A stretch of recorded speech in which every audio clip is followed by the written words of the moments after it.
Hello YouTubers, welcome back to GQ Auto Diagnostics and Repair, where my job is to save you money.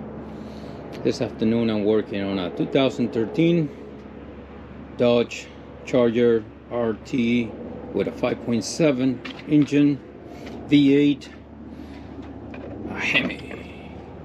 Alright guys, customer complained that the check engine light its on, and I have a couple of codes. Okay, two are for the oil pressure switch and the other one is for the oil temperature switch. There are two different ones. Okay, and one more is going to be for the EVAP system, small leak detect. So I'm going to start with the oil pressure switch and the temperature switch. A couple things here. I don't know if the camera can catch it here. Right there you can see a shiny spot. I can see there already that I keep forgetting that I have a light here. Hopefully it works. There it is. Right there, that shiny thing. It is the oil pressure switch and it looked like fairly new. Okay, so a couple things. The other one, the temperature switch, goes on the engine oil cooler, or the oil filter adapter, if you want to call it that too. Alright, it's where the oil filter goes. It goes on the side. That one goes right underneath. Also, both are pretty much underneath the alternator. So and I'm gonna show you how to do it. The one over here, the temperature switch, I already saw from underneath one of the wires is broken. So that is pretty much the issue on that, I believe. But the other one, I was looking with a mirror from underneath the vehicle, and the wires, whenever they put the connector, that was twist, and I can see one of the wires exposed. So I don't know if they're touching or something, but anyhow, we're gonna fix that and we're gonna get things moving here. So I hope you like the video, and if you do, please take a moment and subscribe to the channel, share the video. I would really appreciate it because it will help me with the YouTube algorithm and keep me motivated to continue taking the time to create this content, and I hope somebody can be helped with it. Okay, so the first thing we're gonna do here, number one, we're gonna start disconnecting this part. We gotta remove the serpentine belt, the air intake temperature sensor. Boom, you squeeze and pull. Done. This part's already loose. Okay, so we're gonna put her on the side, and we're gonna remove, wow,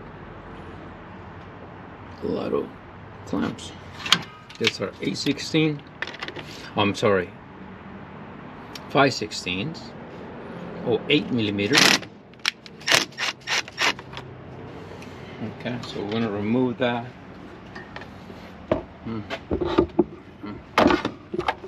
Video can. This oil air filter needs a serious cleaning. Wow. Sometimes that's why I don't like these filters right now, because many times, more than not, customer trying to do a good thing and they forget about it and then neglect it and create more issues. Look at that. There you go. Okay, that's done. Next thing, we gotta remove serpentine belt. So we gotta bring a ratchet.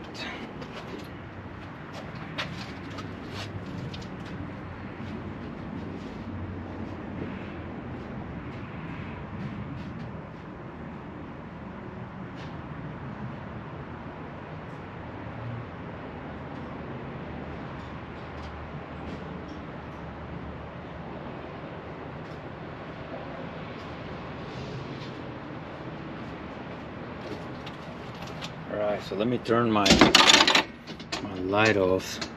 Other way I'm wasting my light, my battery. Okay, perfect. So we gotta use something like kind of thin, okay, to be able to release or this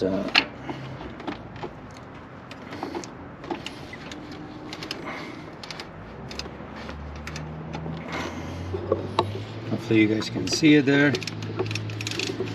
Okay, so I'm gonna push down on the ratchet and make sure that you take a picture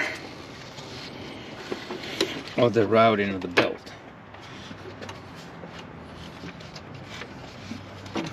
Okay. It's always a good practice here. That bearing is not good. It's making noise. See this one? This one. No noise. That needs to be replaced. I gotta test the other one, but okay, let's focus on one thing at a time. The next thing that we're gonna do, hopefully you guys can see it here, it is the alternator right there. So let's try this. A 16 or 5/8.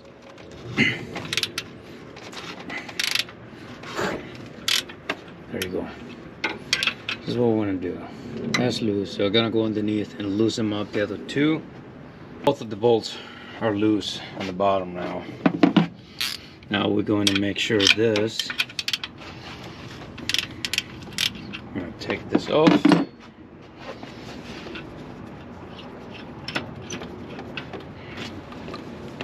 It's starting to move.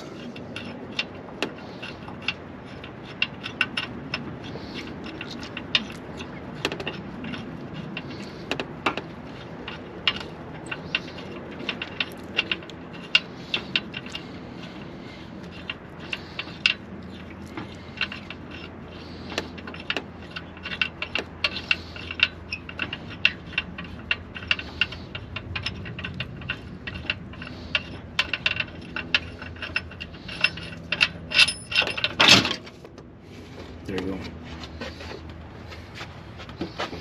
And just like that. Now we have all the room that we need to. What's happened here, this cable is very short. It's very tight space there. So whenever they put it, the alternator body was pushing on the back. That's what I was looking at. Let me adjust my camera. Where are you? See? Sorry. It's missing that NS peel here. So we're gonna change this part. And I think probably the problem was when they put it on the wrong direction. You see how the wire, the harness was like that? This harness, it needs to go over here, so that way give you all the length that you need. Huh, interesting. Oh my goodness. Whoever did this, I guess was trying to do it right and ended up not doing it right. Okay, well, happens. Happens to the best of us. Alright, give me a second. Now we gotta get there. See if I can get you guys close enough. Well, let's see if I can. This one has a little clip, still have it. So I need to make sure that I remove that clip. I'm gonna try to get you there, guys. Bear with me. But I'm gonna have to stop the video for a second. Alright, so I was able to use this screwdriver right here. And right here, look at this. This is the little clip that I was talking. So I put the screwdriver here and left it, and it came out. So now you see how the wires are twisted here? That's one of the things that happens, and again happens, especially, it just happens. Let's keep it that way. So what's in this case, let me put,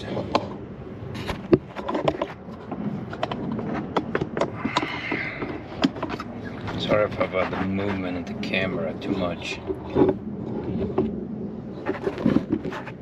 Okay, so when you connect and things like this, make sure that you don't, look at that, how it twists. Oh, you see, both of them, they're twisting there. They were like this. See, they're touching. Look at that. Look at that. Look at that. There you go. That is your problem. That is the codes. It's grounding itself. Oh my goodness. Alright, so this is what we're going to do. We're going to replace that sensor, because I don't want to have to put everything back and have a bad sensor now, because this was touching there. Probably I'm going to replace this, and I'm going to fix this part right here.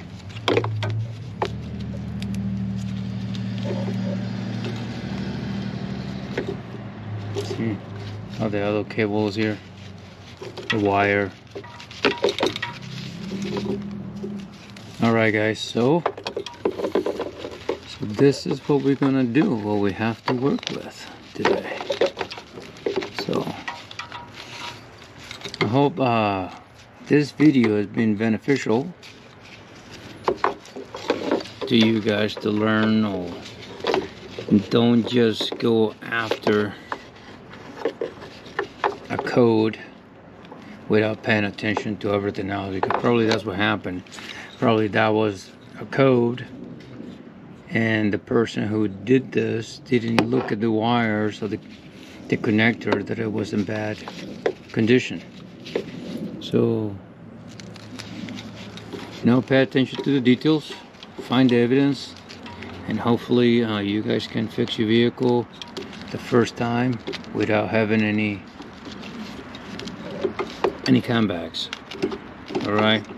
Alright guys, so I'm gonna stop the video here right now, because I gotta focus, and my GoPro usually gets warm too fast. Alright guys, so really quick, I just wanted to show you the parts that we're going to be using. There's an oil pressure switch, a sensor, whatever you want to call it. This is the part number. Okay, and again, I'm not sponsored by Duralast.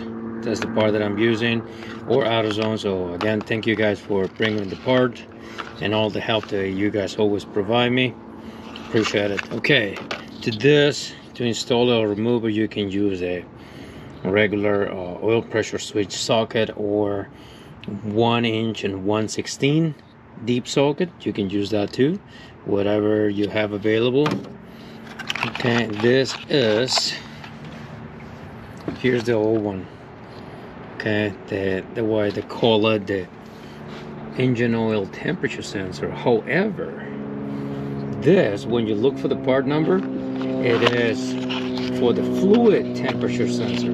Okay, so this can be used for, I believe, for the coolant temperature sensor, oil sensor, temperature sensor. So just be aware of that, because for a minute I was struggling to find out until I got the part number from Mopar or Dodge or Chrysler, whatever, and I was able to look for the part, and this is what it comes.